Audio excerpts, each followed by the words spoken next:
ഈശ്വരസന്നിധിയിലേക്ക് സ്വാഗതം. ആദ്യമായിട്ടാണ് ആരെങ്കിലും ഈ ചാനൽ കാണുന്നതെങ്കിൽ സബ്സ്ക്രൈബ് ചെയ്യുക. അതുപോലെ തന്നെ അടുത്തുള്ള ബെല്ലൈക്കൺ കൂടി ക്ലിക്ക് ചെയ്യുക. വീഡിയോ ഇഷ്ടമായെങ്കിൽ ലൈക്ക് ചെയ്യുക. നിങ്ങളുടെ വിലയേറിയ അഭിപ്രായങ്ങൾ കമൻസിലൂടെ രേഖപ്പെടുത്തുവാനും മറക്കരുത്.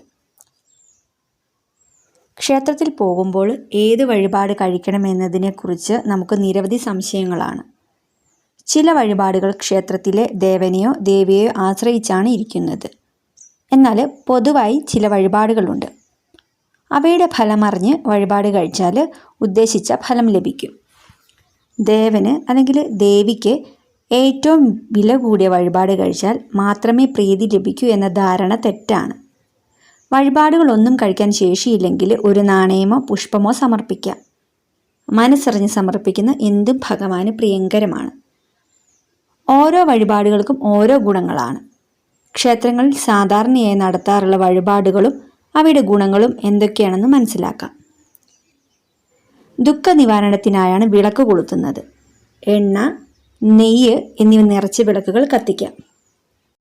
എണ്ണയോ നെയ്യോ ഒക്കെ കത്തി തീരുന്നതിനോടൊപ്പം സങ്കടങ്ങളും എരിഞ്ഞു തീരും. ശ്രീകൃഷ്ണ ക്ഷേത്രങ്ങളിൽ നെയ്വിളക്ക് വളരെ പ്രധാനമാണ്. അതുപോലെ അടുത്തത് പിൻവിളക്ക് കൊളുത്തുന്നത് മംഗല്യസിദ്ധിക്കായാണ്. ശിവക്ഷേത്രങ്ങളിലാണ് പിൻവിളക്കിന് പ്രാധാന്യം. പിൻവിളക്ക് പാർവതീദേവിയുടെ സാന്നിധ്യമായാണ് കണക്കാക്കുന്നത്. മംഗല്യദോഷങ്ങൾ തീർക്കുന്നതിനും ദാമ്പത്യ പ്രശ്നങ്ങൾ പരിഹരിക്കുന്നതിനും ശിവക്ഷേത്രങ്ങളിൽ പിൻവിളക്ക് കത്തിക്കുന്നത് ഗുണം ചെയ്യും. പ്രണയ സാഫല്യത്തിനും പ്രണയം വിവാഹത്തിൽ എത്തുന്നതിനും പിൻവിളക്ക് കത്തിക്കുന്നത് വളരെ നല്ലതാണ്. അടുത്തത് മഹാക്ഷേത്രങ്ങളിലാണ് കെടാവിളക്ക് കണ്ടുവരുന്നത്. ക്ഷേത്ര ചൈതന്യത്തെ നിലനിർത്തുന്നതിൽ കെടാവിളക്കിന് വലിയ പ്രാധാന്യമുണ്ട്. കെടാവിളക്കിൽ എണ്ണ പകരുന്നത് രോഗശാന്തിക്ക് ഉത്തമമാണ്. അടുത്തത് ചുറ്റുവിളക്ക്. ദേവീക്ഷേത്രങ്ങളിലെ പ്രധാന വഴിപാടാണ് ചുറ്റുവിളക്ക്. നയനാനന്ദകരമായൊരു കാഴ്ച കൂടിയാണ് ചുറ്റുവിളക്ക്. ക്ഷേത്രത്തിലെ നാലമ്പലത്തിനു ചുറ്റുമുള്ള വിളക്കുകൾ കുടുംബാംഗങ്ങളെല്ലാം കൂടി കത്തിച്ച് മനഃശാന്തിക്കും പാപവിമോചനത്തിനും യശസ്സിനും വേണ്ടി പ്രാർത്ഥിച്ചാൽ ഫലം ചെയ്യും. രാഹുദോഷ നിവാരണത്തിനായാണ് നാരങ്ങ വിളക്ക് കത്തിക്കുന്നത്. ദേവീക്ഷേത്രങ്ങളിലാണ് നാരങ്ങ വിളക്ക് സമർപ്പിക്കുന്നത്.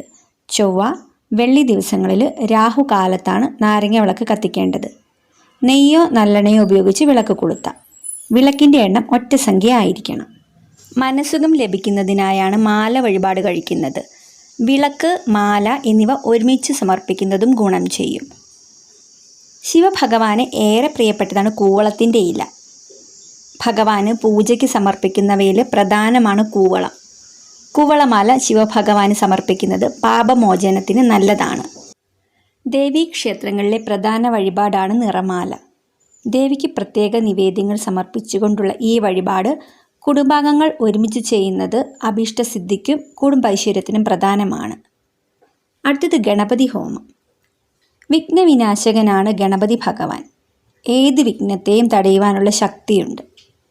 ഗണപതി ക്ഷേത്രങ്ങളിലെ പ്രധാന വഴിപാടുകളിലൊന്നാണ് ഗണപതി ഹോമം. ഏത് ശുഭകാര്യത്തിനു മുൻപും ഗണപതി ഹോമം നടത്തുന്നത് തടസ്സങ്ങൾ നീക്കുവാൻ വളരെ നല്ലതാണ്. നാഗപ്രതിഷ്ഠയുള്ള ക്ഷേത്രങ്ങളിലാണ് ആയില്യ പൂജ നടത്തുന്നത്. സർപ്പപ്രീതിക്കായും സർപ്പദോഷങ്ങൾ തീർക്കുന്നതിനായും ആയില്യ പൂജ നടത്താം. ആയില്യം നാൾ തോറുമാണ് പൂജ നടത്തേണ്ടത്. കന്നിമാസത്തിലെ ആയില്യം വളരെ പ്രധാനമാണ്. ക്ഷേത്രങ്ങളിൽ വഴിപാടായി പായസം കഴിക്കുന്നത് ധനധാന്യ വർധനവിന് വേണ്ടിയാണ്. കഠിന പായസം, പാൽ പായസം എന്നിങ്ങനെ വ്യത്യസ്ത തരം പായസങ്ങളുണ്ട്. ശ്രീകൃഷ്ണ ക്ഷേത്രങ്ങളിൽ പാൽപായസത്തിനാണ് പ്രാധാന്യം. അടുത്തത് നീരാഞ്ജനം.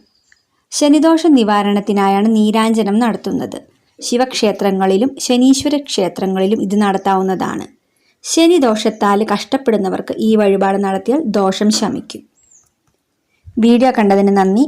ഇതുപോലുള്ള വീഡിയോസ് ഇഷ്ടപ്പെടുന്നവർ ചാനൽ സബ്സ്ക്രൈബ് ചെയ്യുക.